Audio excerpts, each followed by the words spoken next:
Good morning, good morning. Ano, nakamusta mga... Ano pa? Nakamusta mga kachismosa? Okay. Totoo, wala itong laman. Kaya talaga kong pautak. Yung utak agad kung anong dapat i-chismis sa iyo. Yan! Chismisin ako sa iyo. Oo, may chismis ako sa iyo. Importante, nakakatuwa. Para sa akin, ito yung nakakatuwa sa nangyari sa inyo talaga dati. Nakakaloka talaga ako. Ikot muna ako. Yun. Yung naging tropa ko talaga dati. Si Tomboy. Oo, siya isa. Itong Tomboy na to, ito yung dati kong member. Kasi may grupo kami dito sa lugar namin. Kami yung mga grupo ng mga lesbian at babae na mga tawag ito mga tomboy, mga galawang ano lang, ganun. So nagbabanding-bandingan kami tapos iba nagkakaroon ako ng mga ibang ka-member. Yan, marami nakijoin sa Facebook dati. Mga nag-join. Ina-accept ko na ina-accept para madami kasi pag madami mas masaya kasi nakikita-kita kami. Kasi may chat-chat din. Yun. So ngayon, yung naging tropa-tropa ko ng lalaki. May nag-join na naman, may nag-join, yung babae naman. Babae nakipag-join doon sa grupo ko. In-accept ko siya. Hindi, chika-chika lang, chika-chika, kasal siya sa GC. Pero iba pa yung picture niya. Iba yung nilagay niyang picture. Kasi yung jowa niya, yung babae na yun, tomboy na yun, na nauna sa yung member ko. Hindi siya masyado pang nag-chat sa mga GC-GC. Pero pag nag-chat ako sa group na, tara, magbanding-bandingan, tara, tayo makapag body-body. Oo, para masaya. Sumasama. Ngayon. So, itong tomboy na to, ang kinarelasyon niya doon, kaya pala sumali si Tomboy, yung unang-una. Siya yung sumali sa grupo ko kasi ang kasama doon ay yung isang babae. Yun pala, sila ay magkarelasyon. Pero itong babae, yung original niyang jowa, sa ibang lugar yun, taga ibang lugar, hindi siya taga Laguna. Pero nakipag-join siya sa grupo namin. Kasi na-chismis niya na yung kanyang karelasyon ay nagjo-join sa mga lesbianan sa grupo. Eh di yun, nakapag-body-body kami. Nalaman ko, kakachat, sabi ko doon sa Tomboy, kamusta? Kasi naging friend ko na rin yung tropa niya doon, ay naging friend niya noon, inuman.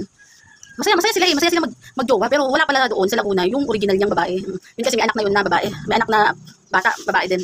Kasi yung babae na yun, original niyang jowa, wala nang asawa, pero may anak. Naging maayos din yung kanilang relasyon, tumagal-tagal din. Kaso, ang problema lang, yung Tomboy na to, naging grupo ko, ay mahilig din makipagbabaero. Pero, ang masaya lang naman sa grupo namin, nakala ko kasi magkaaway, magkahiwalay na sila. Kaya, walang problema, kasi babanding-banding kami ng inuman, doon sa bahay mismo ng pangalawa niyang karelasyon. So ngayon, kasakasama ko kasi ang Tomboy kong isa, nung wala na dito sa Sumalangit na ba. Yun, yung tropa kong isa na best friend, ay kayo magkasama talaga.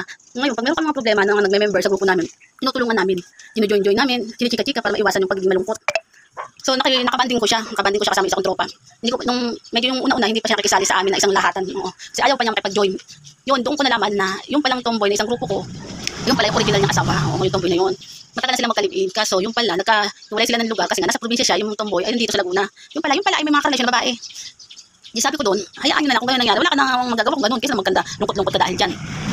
Aba, edi yung nalaman na ng babae na yun pala ay naging grupo namin.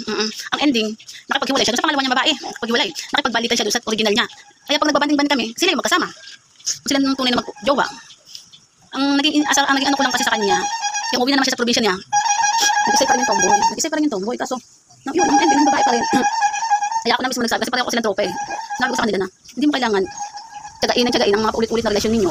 Kahit sabihin mong pareho kayong kaibigan, hindi kong makialam. Kaso, ang para lang sa akin ay maging ayos kayo, di ba? Kung hindi na kayo magkarelasyon, huwag kayo mag-ano tsaga. Kasi paulit-ulit na nakikita ko na may kababaihan yung Tomboy na yun. Hindi naman ako nagagalit. Kaya ang choice yun eh, Tomboy yun eh. Hindi naman yung mga kabuntis. Kasi paulit-ulit na lang ang mga babae kayo. Wala naman no choice, hindi naman yung bubuntis. Oo. Yun nga lang, kaya lang yung Panginoon yung jowang babae. Dapat naging mautak. Kung gusto niya talaga rin yung Tomboy na yun, kapaglaro ka na lang. Kasi mayroon ikaw nang magpaal palagi, di ba? Naloko man ako dyan. Kaya ako mga kapatid din naman ako mga katomboy-tomboyan. Oo, kasi sabagay, isa kong tropa, isang kaibigan ko tropa, naging bobo-bobo din. Naging bobo din sa karelasyon dati. Minsan halos magkaaway kami magkapatid. Tawag doon, asikaso sa kanya para lang hindi siya magkaiyak-iyak na sa jowa. Ay, nainis ako sa mga ganyan. Kaya pag relasyon tapos nakipag-iyakan lang. Mga ganun ba? So, yung nagkagalit kami magkapatid, no choice, hindi naghiwalay. Naghiwalay kami ng bahay para lang manahimik siya. Hindi ko siya pinapakailaman. Basta para sa akin, tinulungan ko siya. Para ayaw ko na nakikita ang kapatid ko na. Inaya ko naman mga kapatid ko na maging masaya. Kaya lang, ang pinakaayaw ko lang, kung nagkakaroon ng problema sa mga nakakarelasyon, ay nung hindi ako nahihirapan, naiinis lang. Kasi nga mga bobo, nga sa kapag-relasyon kaya bobo. Kasi nakapag-relasyon naman ako, pero hindi naman ako tanga. Bago ko naiisip na madalo ko, siyempre unahan pa rin, oo. Ay, itong mga ganyang pasok-pasak, mga relasyon na ganyan, nasa trabaho ka man, o nasa grupo, o nasa ano, kailangan mautak ka pa rin. Ay, isang relasyon kasi hindi naman talaga malalaman agad kung alin ang tunay. Diba? Isa pa, tomboy ka lang, tomboy lang. Pero hindi ka naman matino, mas magaling pang mautak sa pang babae. Oo, ganun talaga. Ay, naging ano din ako lesbian or minsan ay bisexual, pero control. Yun lang. Kaya tawag ito.